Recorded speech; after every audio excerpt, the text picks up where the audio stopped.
Hey everybody, it's Liz. I'm just going to be doing a voiceover video today, and I'll put some pictures up on the screen of babies that I currently have for adoption.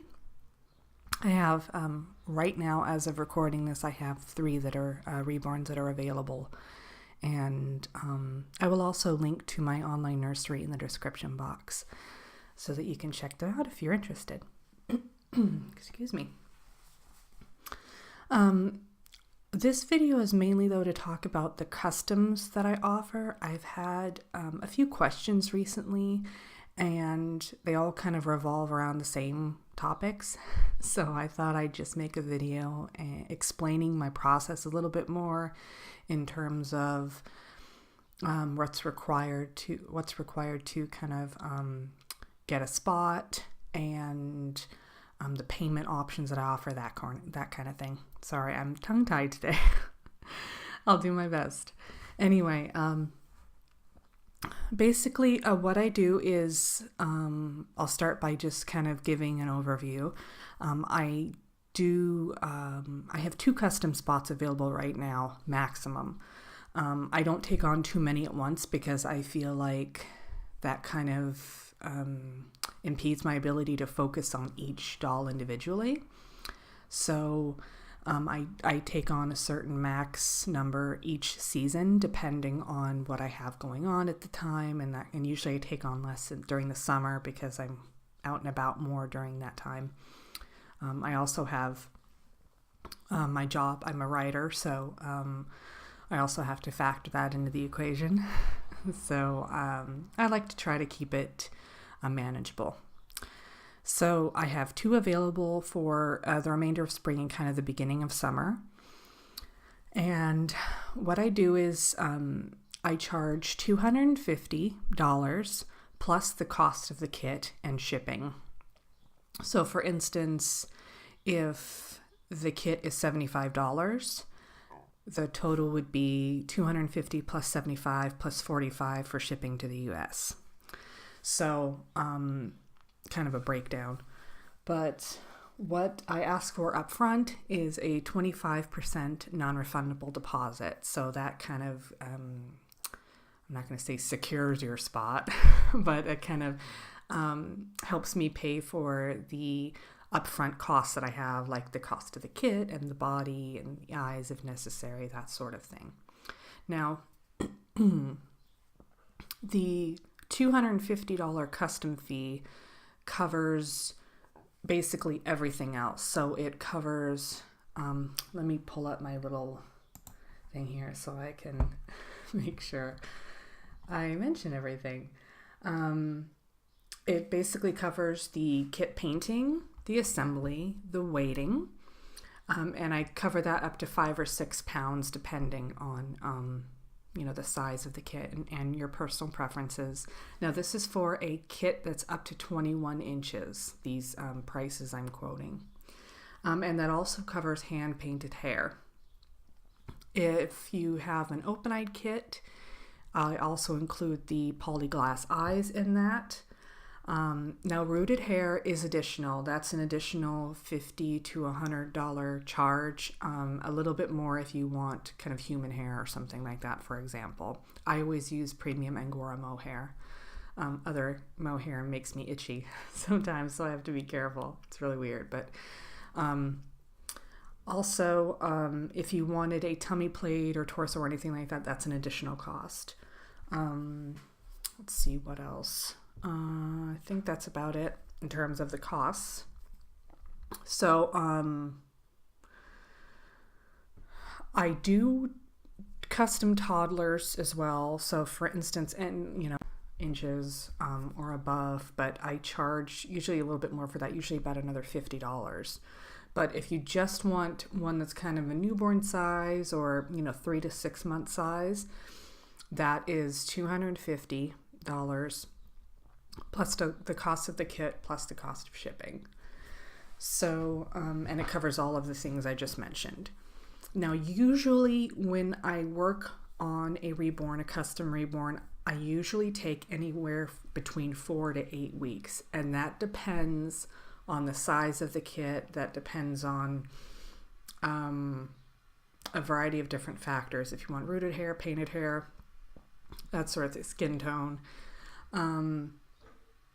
Now, I've had quite a few questions about how I arrange the payments. So what I do is, excuse me, for some reason my allergies are kicking in the second I turn on the microphone. What I do is, after the 25% non-refundable deposit, you can make payments as frequently as you like while I'm creating the Reborn for you. And you can even technically wait until it's completely finished and then pay it off.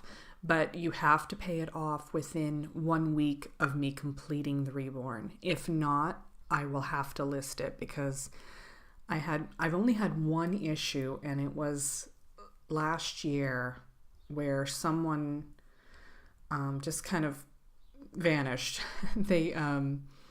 They contacted me, and it was before I had certain policies in place. And they contacted me to do the custom, and then they just literally vanished when it was almost done. And that was frustrating. So I kind of changed things around after then. And I really haven't had any issues after that, knock on wood. So what I like to try to do is I like to try to involve the new mommy or daddy as much as possible, as much as they want to be involved, within limits. I send, because I know that some people want, daily progress updates, but what I do is I send weekly work in progress photos. Once I get the kit, I send you a picture of the blank kit so that you can kind of get an idea of the vinyl and to visualize certain features that you might want. And then after that, every week I send you work in progress photos. At the end, I create a details video to kind of show you, because I always think that the videos capture the coloring a little bit better than the photos do, just because it's, and you can see kind of the movement of the doll and everything like that. So I always include a details video or send you a private details video at the end.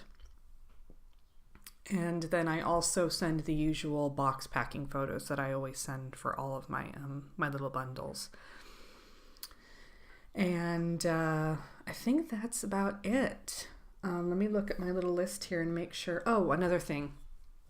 Before I start working on the Reborn, I always send just a few different questions to kind of get a feel for what you really want. Because some people, they have a general idea of what they're looking for, but the questions that I ask kind of help me to get a better understanding of kind of the finer details. So, for instance, if you want a birthmark or that kind of thing.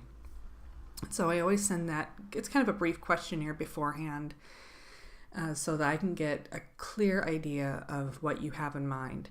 Another thing I'm going to mention, I've had one or two people ask me since I started doing this if I could reproduce someone's work, and I do not do that. I think this is such a cool art form because every single doll that's created is so unique, and even if I tried, I could not replicate someone's work, and I wouldn't want to, because I think that's the beauty of this, is you can kind of put your own creative stamp on it. So yeah, I think that's about it. In terms of, I have all of this also mentioned on my custom listing page on my online nursery on reborns.com, but I'm going to have to switch things around because I realized even then it's a little outdated as I'm going over this, so I'm going to have to switch things around. But yeah, I also will work from a photo, so if you send a photo, I can try to create something that looks similar, but once again, I can't, you can't replicate something, especially a real life baby. You can't, it's just not possible. So I think that's about it. If you guys have any questions though whatsoever, either about my custom, one of the Reborns I currently have up for adoption, please let me know. I will leave my email in the description box as well, so you can contact me there. I prefer that over leaving comments because for some reason lately I haven't been getting notifications when I've been getting comments. So I'll go into my channel, once a week or something and see if there's 2 different comments that I didn't even see that kind of slipped through. So please try to email me if you are interested, or you can contact me directly through reborns.com through my online nursery there. There's a contact button, I believe. But I hope that's addressed some of the questions that those of you who emailed me have. And if you are interested, let me know. And I will talk to you all very, very soon. And I hope you have a wonderful day.